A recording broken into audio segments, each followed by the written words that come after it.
Okay, can you see that? Yes. Great. Yeah. Okay, so today I want to focus on, or get to, the idea of the effective action. And our learning goals for today are going to be taking the formalism that we developed for computing correlation functions in the last lecture and apply it to the forced harmonic oscillator. Yeah,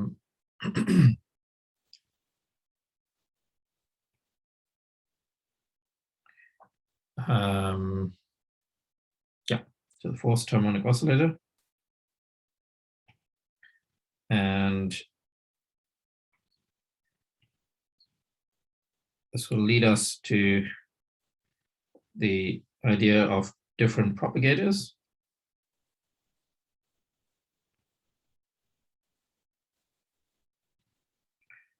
Which come with different pole prescriptions for the Green's function.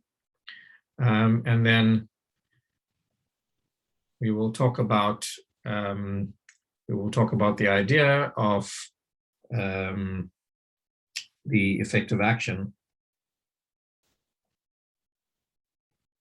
or to the effective action, which is a particular generating function related to the logarithm of the generating function that we talked about last time.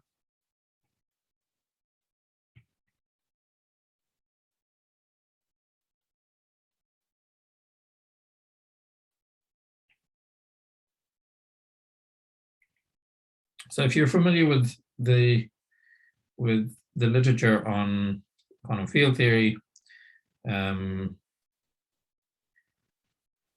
word effective action is something that you may have encountered before. So I'll explain exactly where it comes from and how we use it in this context today. So that's the goal of today's lecture. Okay, so last time I set out how to actually go about computing the endpoint correlation function, the endpoint time-ordered correlation function, and related it to computing a particular path integral. And I said that once we know what the generating functional is, this z of j, we take successive derivatives of z of j with respect to the source functional, and we set j equal to 0, and that will generate for us the endpoint correlator. And the point is that for quantum field theories, even in some aspects, quantum mechanics, with non-trivial potentials, computing the generating functional is sometimes easier than the brute force computation with Wick contractions and things that we'll come to in a little bit, or if you're doing the quantum field theory course in physics honors, for example, it's easier to compute z of j and take derivatives than it is to do the combinatorics that come with computing the endpoint correlation function brute force. But it's not just a question of what is easier. As I said in the discussion that we had over the last lecture, sometimes you want to ensure that you get a deeper understanding of the structure of the theory. And this comes from this generating functional because it contains non-perturbative information in J. As opposed to making Taylor expansions and working order by order. And the example that I used there was in the modern idea of amplitudes, where you get an analog of this Z of J that is the amplitude that you may have heard of in recent times. Okay. But it's always nice to take all of this formal stuff and apply it to a particular example. And by now you know me well, and you know that the example I like to use is always the quantum harmonic oscillator. So let's take this machinery and apply it to the quantum harmonic oscillator, and we'll see how this works in this case, and it will give us an intuition for how it's going to work in the quantum field theory case. Right?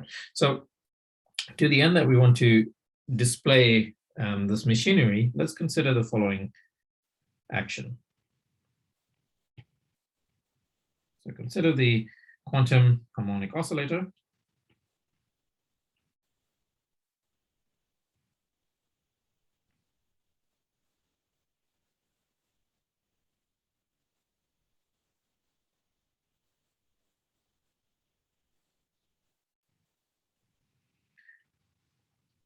Whose action is given by S naught, and this is a functional of Q of t. Function of Q of t, which is the integral over time of a half m q dot squared minus a half m omega squared q squared, like such, with the generating functional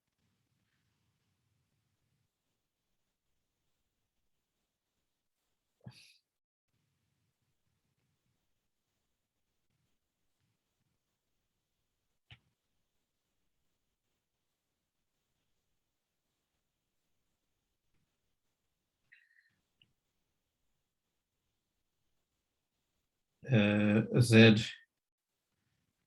of j equal to, or defined by integral dq times the exponential of I integral dt a half m q dot squared minus a half m omega squared q squared plus jq. Such, and remember we're normalizing this by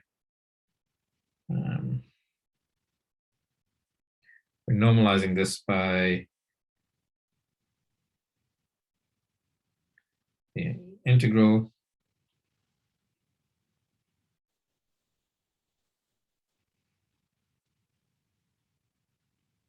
over dq of e to the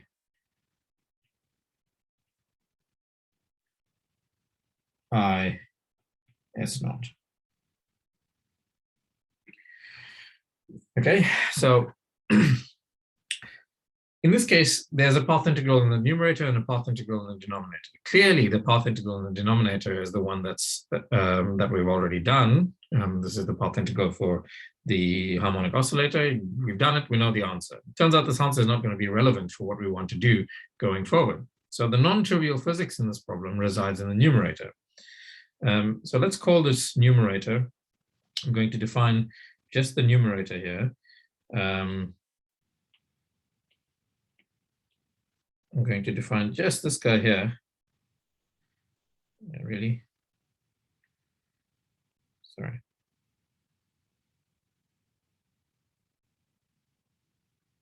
Let's try that again.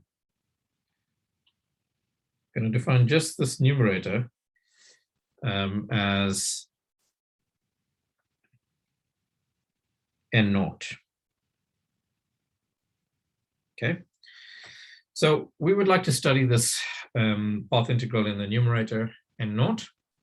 And looking at it in this form, we can actually give a physical interpretation to the source term. The source term that we constantly add in order to differentiate, in this case, corresponds to a forcing term that makes the problem, that takes the problem from a quantum harmonic oscillator to a forced harmonic oscillator. So this term here specifically corresponds to a forcing term, which makes this into a forced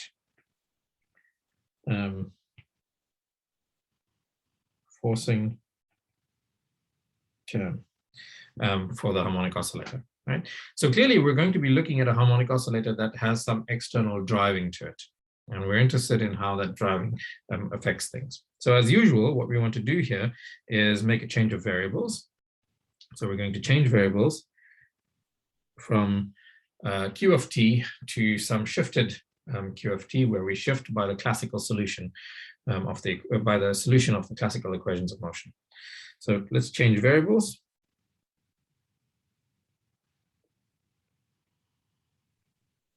So I had a question here. Mm-hmm. So we defined our generating functional as that forcing term as JQ because we wanted to pull down factors of Q, right? Mm-hmm. And let's say I wanted to pull down factors of momentum, then I would have JP there. Okay. Right. And let's Why say would I you want to wanted do that? to, pardon?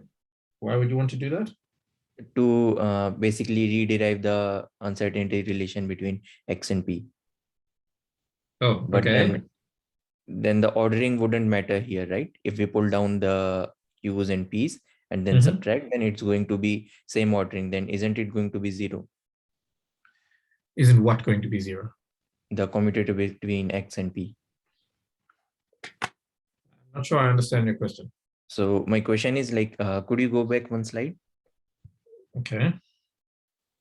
Yeah. So I want to compute the commutator of X and P, or basically Q and P. So I'll define J1 and J2, right?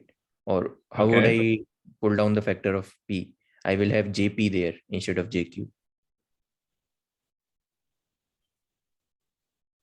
No? You will have JP there, but I mean, I'm not, okay, just keep going. You'll have JP there. Yeah. So to the commutator is basically QP minus PQ. So when I do the take the partial derivative in J, then the order in the Q's and P's that I pull down will be the same both ways. So when I do the I mean to say, when I do, let's just say I define two generating functionals. First is Z subscript Q of J, which is the one you have defined. Then I define another Z subscript P, and that is JP. So I do the derivative in J with respect to ZQ, and multiply by derivative in J, first derivative, and ZP, then the other way around. So that's going to give me a 0, right? Then how would I rederive the uncertainty relation here? Not that way. Not that way, because what you're doing when you do this, when you compute the path integral, in some sense, and this is the reason why we're computing something like this. Right? When I compute the object on the left-hand side, right? Yeah. So when I sandwich between those two states, Q and when I sandwich between the two vacuum states, right, the ket 0 and the bra 0, right? Yeah. Yeah. I am in some sense computing a quantum average. Okay. So even with the uncertainty relation, so the uncertainty relation, that would still give us we can still compute the quantum, the average of X and P commutator, right? Yeah. For example, when the average, POC. Okay, but by the Ehrenfest theorem, that should vanish.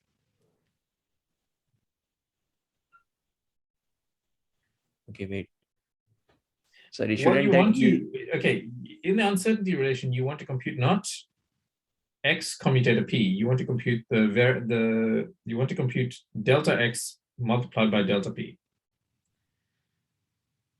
That's that's what the uncertainty relation tells you about. It tells you about the variance in the position and the variance in the momentum. Yeah. So in fact, and I'll show you just now that the quantity of interest there is not Z, but a quantity related to Z by effectively subtracting off the term you don't want. Let me Okay, get but to that that. would still compute the commutator of X and P, right? You can still compute the commutator of X and P. Yeah. And that would come out to be 0. And we are still doing quantum mechanics. We are still doing quantum mechanics, and I don't think it's going to come out to be 0 in the way that you're describing it. I don't think that that's the correct computation to be doing.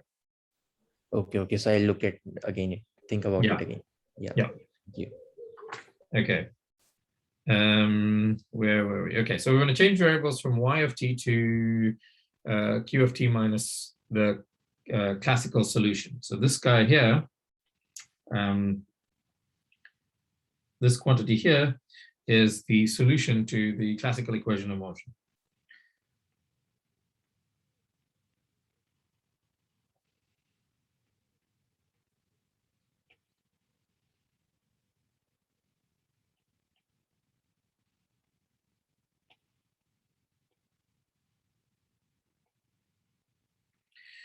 Okay.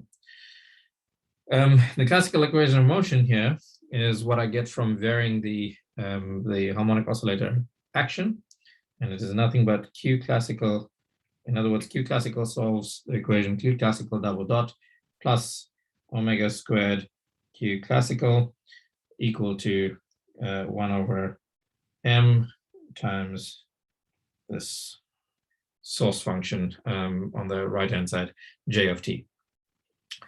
Okay, and as usual, what will happen is that the path integral will split into two pieces.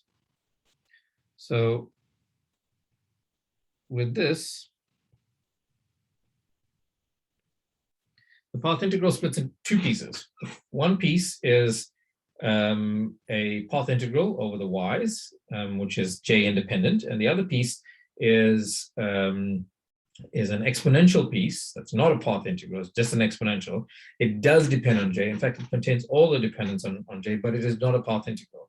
So in other words, as we found previously, n naught will be written in the form some constant c times e to the I s naught of q classical and j.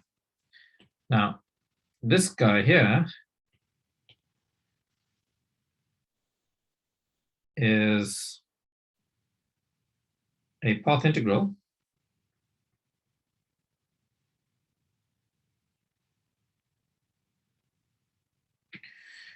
which actually I can calculate, but I don't need to calculate. I'm not going to need it for our purposes. And S naught of Q classical and J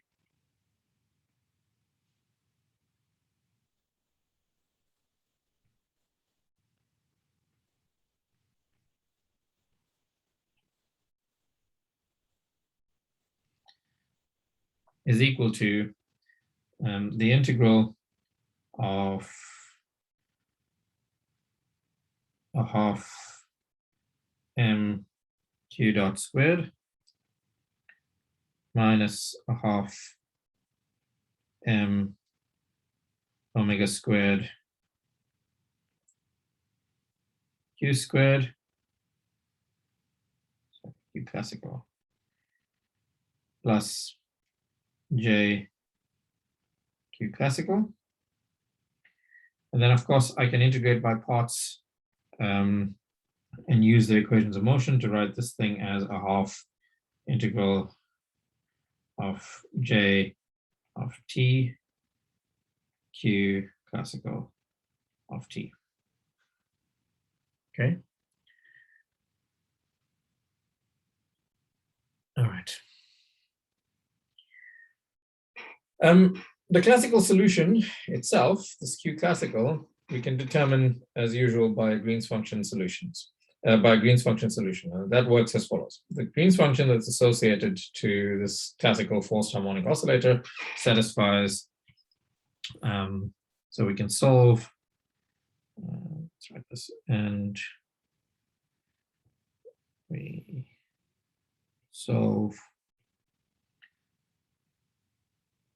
for Q classical using the Green's function.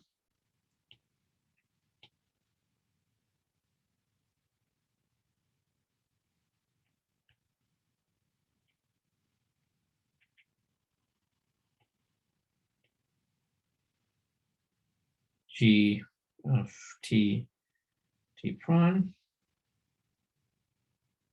which satisfies that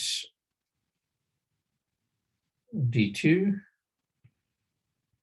dt squared plus omega squared g of t prime equal to minus delta of t minus t prime. Okay, so what's happened here is the G satisfies the same differential equation that Q classical satisfies, except we replace the source term on the right-hand side with an impulse source, and that's where the delta function appears. So replace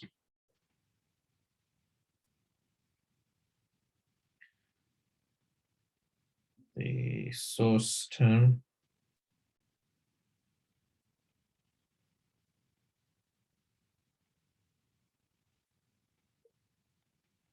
with an impulse.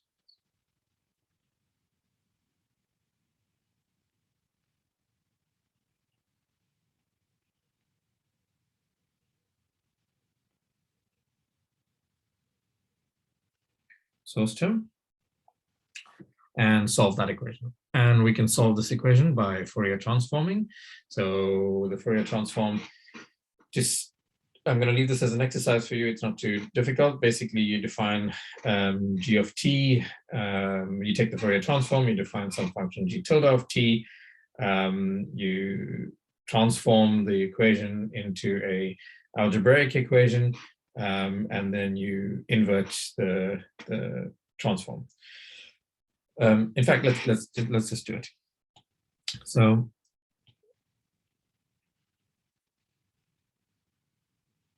to solve this,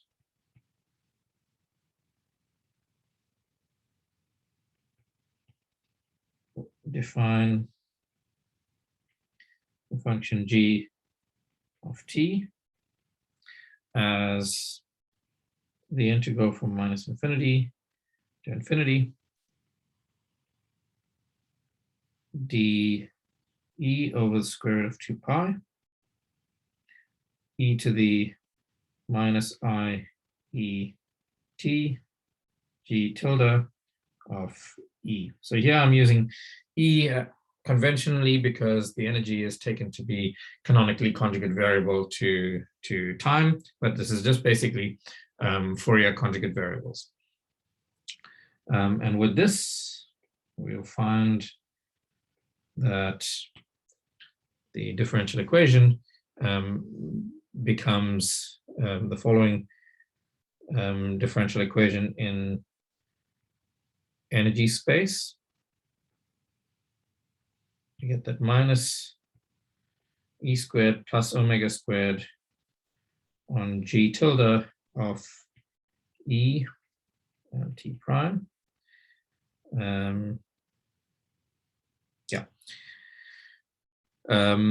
Is equal to minus e to the I e t prime over square root of 2 pi by just plugging in. Okay. And in fact, I should be more precise here and write g of t prime on the left-hand side, and on the right-hand side, g tilde of e and t prime. Okay. Okay, so this is an algebraic equation for g tilde in Fourier space, and we can solve this to get an expression for g tilde as g tilde of e t prime equal to 1 over e squared minus omega squared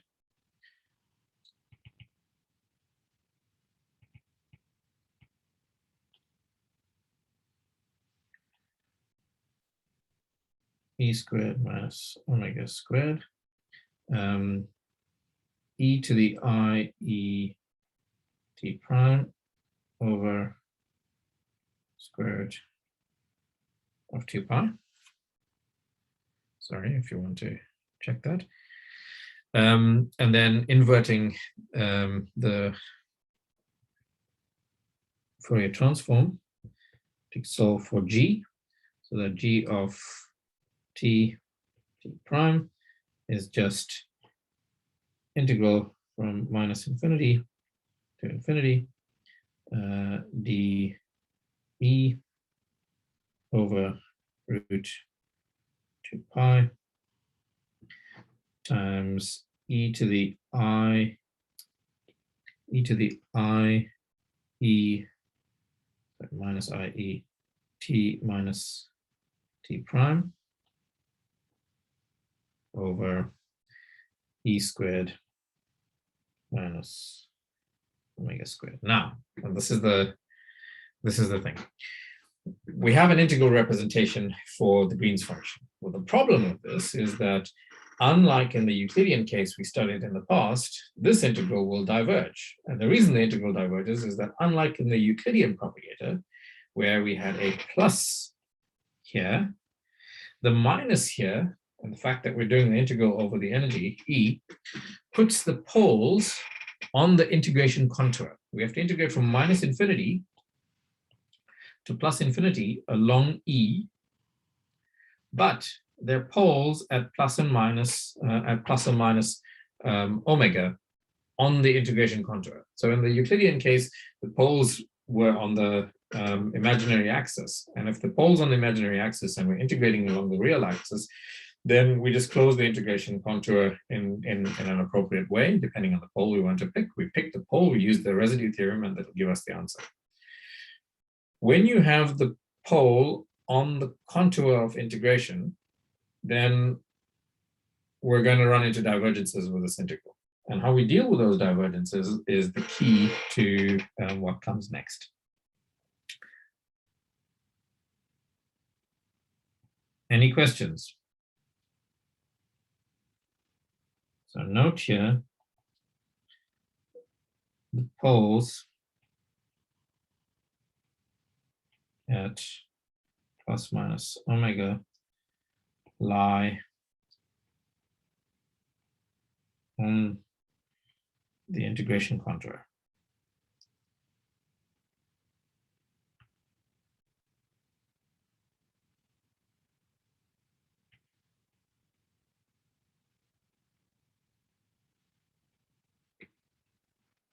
Okay. There's a physical reason for this. That is to say that the fact that I have the poles on the integration contour and the fact that they result in the divergent integral for the Green's function actually has some physical consequences, or rather physical interpretation. And the physics of this is that unlike the harmonic oscillator, the forced harmonic oscillator has resonances, and it has resonances precisely where mod E equals mod omega in the units that we're using. In other words, when I drive the system at exactly its internal frequency, I can produce unbounded oscillations. This is the phenomenon of resonance. So this corresponds to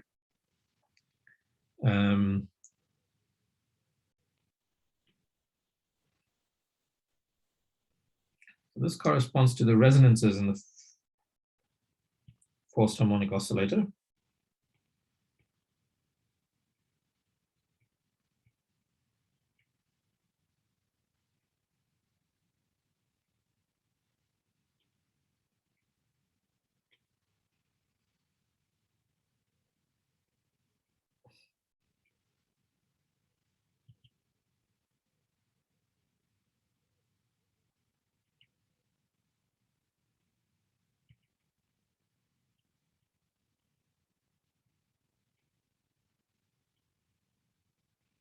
At mod E equal to mod omega.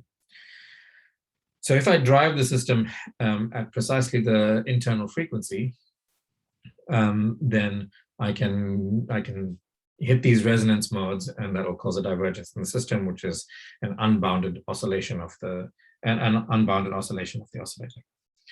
So one way to deal with these divergences is to move the poles off the axis of integration. I mean, another way to do it, an equivalent way to do it, is to deform the contour of integration, which you may or may not have seen in a first course in complex variable theory.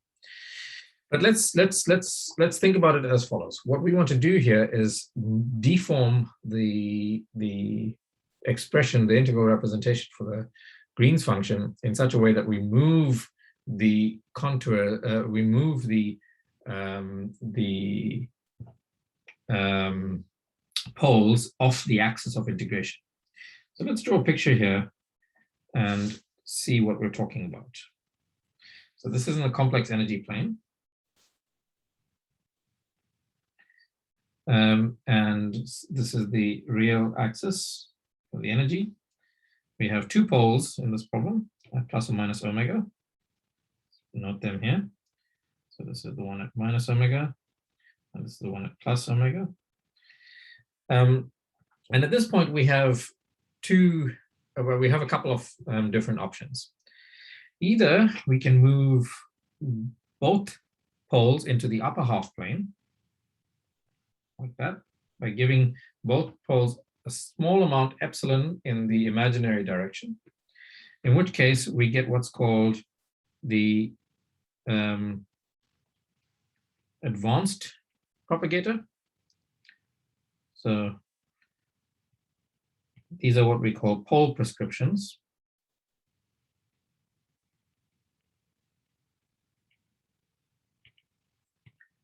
So the first one is results in the advanced propagator.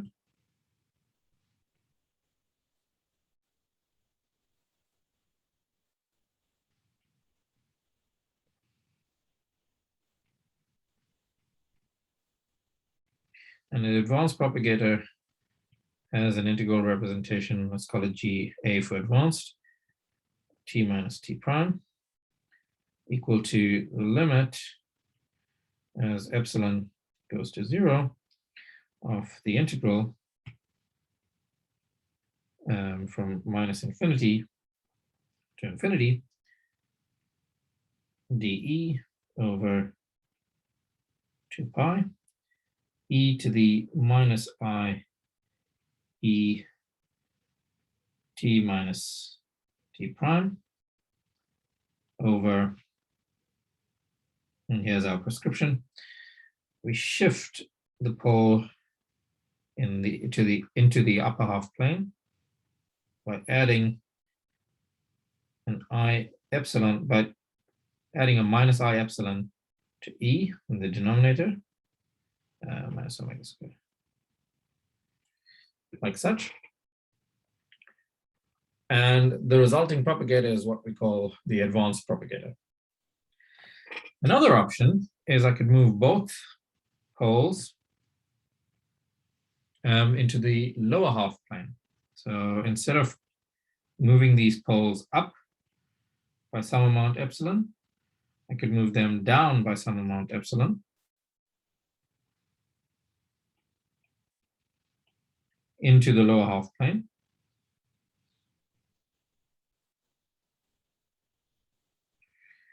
Okay. The resulting propagator is what we call the retarded propagator.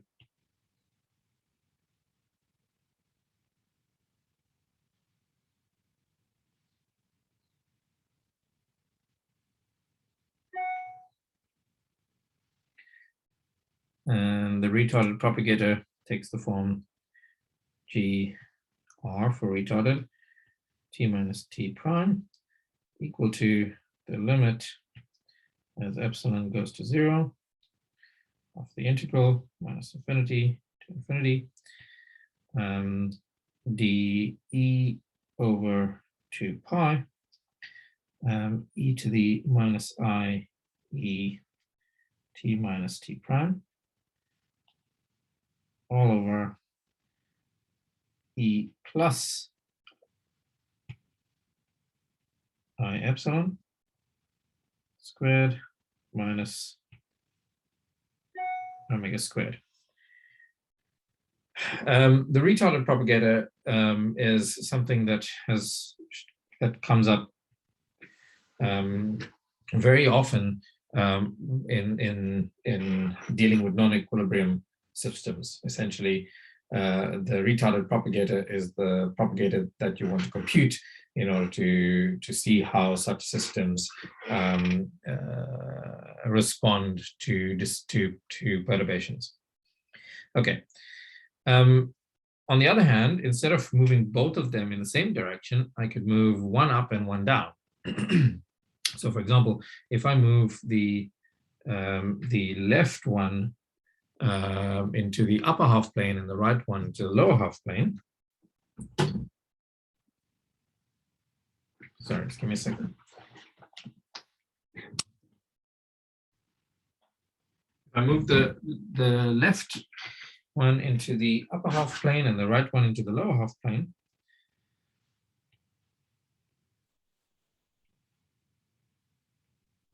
we get what's known as the Feynman propagator. And if we move the left one into the lower half plane and the right one into the upper half plane, we get what's known as the Whiteman propagator. We're going to be using the Feynman propagator, so I'm going to be focusing on the case where we move the left one into the upper half plane and the right one into the lower half plane. So the propagator that we get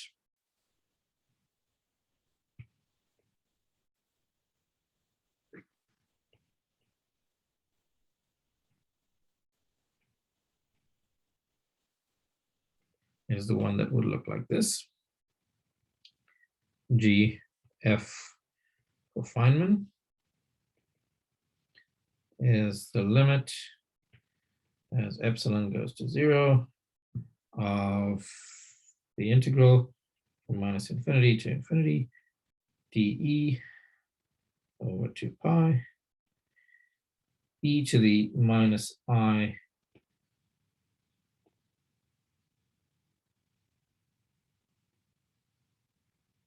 e t minus t prime over e squared minus omega squared plus I epsilon, with the minus I epsilon covering the Whiteman propagator. The Feynman propagator is the typical propagator that one would use in quantum field theory, but I need to stress that the choice of propagator really depends on the physics of the problem that you're trying to solve. Okay. Or more precisely, the choice of pole prescription depends on the physics of the problem you're trying to solve. What we've actually done here physically, since after all we are still talking about the harmonic oscillator, is that in order to produce an I epsilon term in the denominator, if you think about it, we would need to add a corresponding term to the Lagrangian, right? So that we would have a we would have to have a term that goes like I over 2 epsilon q squared, so that when I vary the Lagrangian, I get an I epsilon q term in it. And that's where I get the contribution to the pole prescription in the denominator. Now, if that's where I get the contribution to the pole prescription in the denominator, the corresponding term you would think about is precisely a damping term in the oscillator. And the damping term in the oscillator, of course, will help when you're driving the system, even at its resonant frequency. The damping in the system prevents you from hitting these divergent oscillations.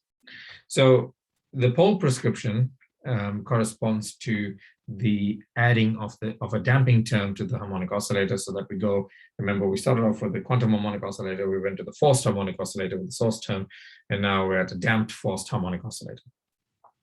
Okay. Very good. So that's what I wanted to say about propagators. Now let me come to one final piece of the story that we're going to need before moving on to the next section, which is related to what Nitin was asking, which is the idea of statistical deviations from the mean. Now, in quantum mechanics, we're often interested in statistical deviations from the mean of a quantity, from the average of a quantity. How do we build this into the path integral? In other words, if I want to calculate x minus minus the average of x minus, sorry, the average of x squared minus the average of x squared, how do I build that into a path integral? So to calculate, let's put it this way. We can even treat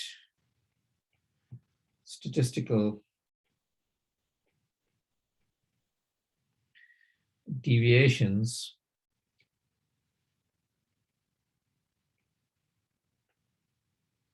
from the mean, in other words, the variance,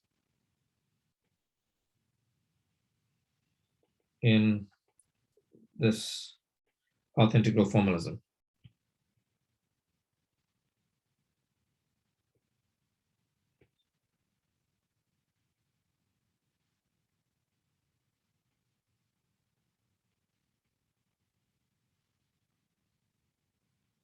And we can do it by introducing a new quantity.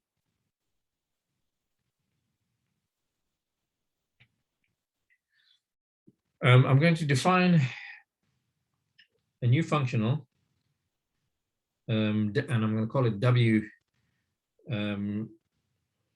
Let's phrase it this way by writing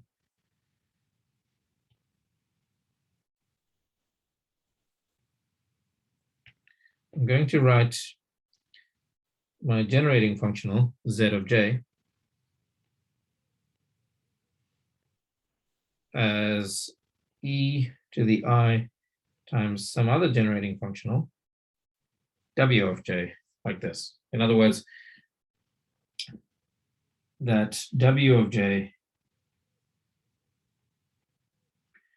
is minus I times the log of z of j. Okay, why do I want to do this? Well,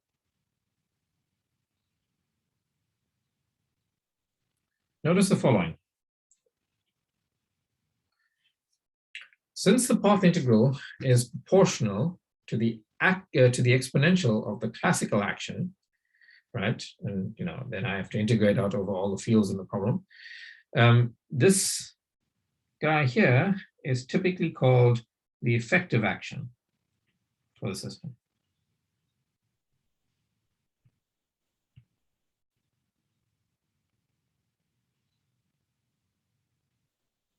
And you will encounter this term quite frequently in the literature. What does it do? Well, so the idea is the following. The path integral, z of j, is proportional to e to the I times the action, right? And then we integrate out over all the fields. And we're saying that that integral, after we've done that integral, if we can still write this thing as e to the something, e to the I times something, that's something we will call the effective action that we get from integrating out all the additional fields. And it's just a function of j, right? So let's see what some of the properties of the effective action are.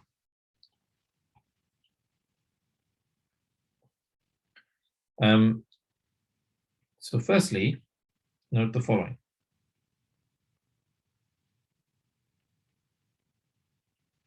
If I take the functional derivative with respect to j at, let's say, t1, and I set that equal to 0, I set j equal to 0 after I take the derivative, this is nothing but minus I times 1 over Z of j times the functional derivative of z with respect to j at t1, set that j equal to 0. Well, this is precisely what we called the one-point correlator q at t1. Okay. This is the quantum average or vacuum expectation value of q1.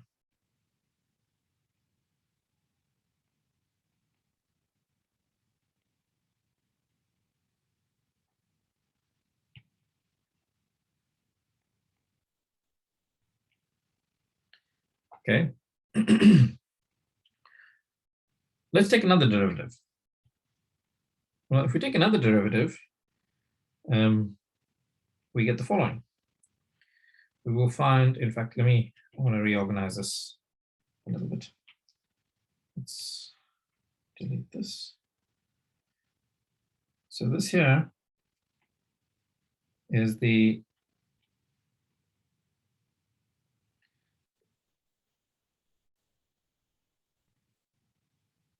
quantum average that the path integral computes, or the vacuum expectation value.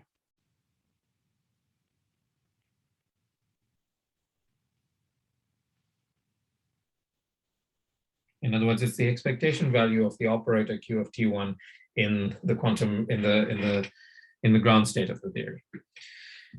Okay. Now I want to take another derivative of this, and I'll for the sake of convenience, I'm going to multiply it through by a factor of minus I. So I'm going to do minus I times the second derivative d2w of j with respect to j at t1 and j at t2. Okay, so now I have to take, I've done already the in fact, let's be consistent with our notation of what we know from taking derivatives from first year already. So we'll call this t1, we'll call this t2. Okay, so I've already done one derivative with respect to t1. I'm taking the second derivative with respect to t2. This is minus I squared times 1 over z of j times the second derivative of z of j with respect to j at t2, j at t1, minus 1 over z squared of j times the first derivative of z with respect to j at t2, derivative of z with respect to j at t1, and I'm setting all of this, after do all of this, I set j equal to 0. Okay, that first term, the one involving the second derivative, is nothing but what we would call the expectation value of the time-ordered product of q at t1, q at t2.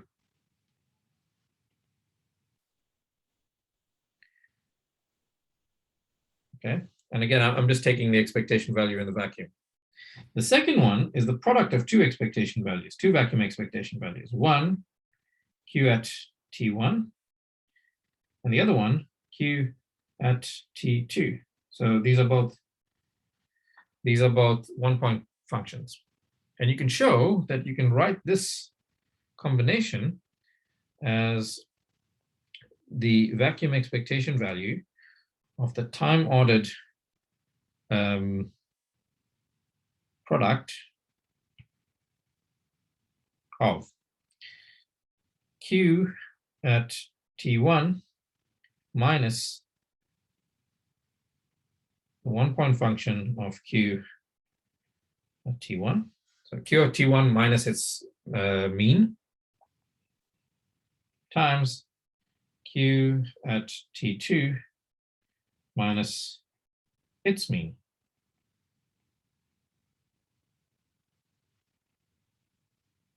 And then I close that bracket. I close that. In other words, this is the second order deviation from the mean.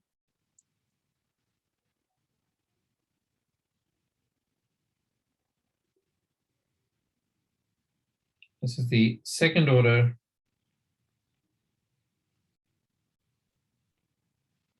deviation from the mean.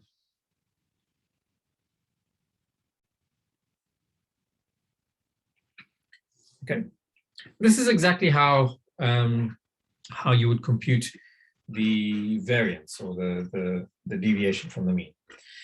And you can show that a similar calculation holds when you take 3 derivatives, you get the third order variation from the mean, etc.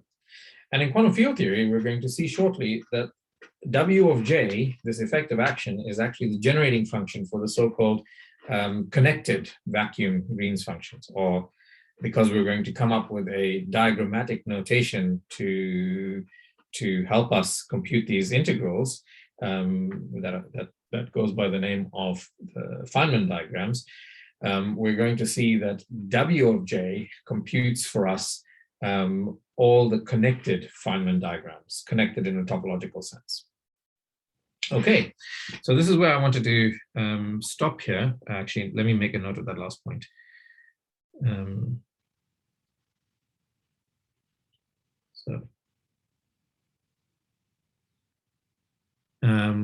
In quantum field theory, W of J computes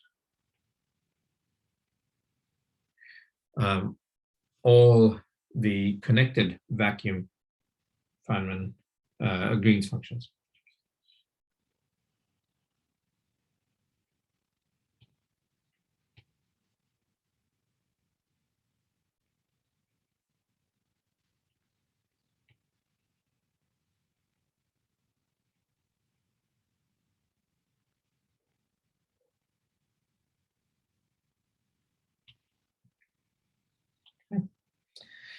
Okay, very good. So I want to stop there. And next time, we're going to make a small interlude and discuss the role of topology of the configuration space in the path integral. And this will lead us to give a path integral interpretation of a very famous physics problem, which is just how physically relevant is the electromagnetic potential in electromagnetism. So in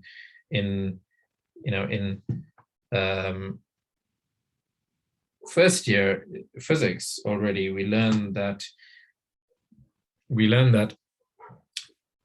the physics of the electromagnetic field is contained in the electric field and the magnetic field. But both of these things can be written as derivatives of a scalar potential and a vector potential, which in relativity you write as a 4-vector, and you learn that you can write the electric and magnetic fields, which populate the energy momentum tensor as derivatives of this four-vector potential. The question is there physics in the four-vector potential, or is it a mathematical nicety to have? And there's a very famous experiment called the Aharonov-Bohm experiment that we will visit in the next lecture, in which I will show you that there is indeed physics in the electromagnetic potential, and not just in the electric field and the magnetic field. Okay, so with that, I want to stop.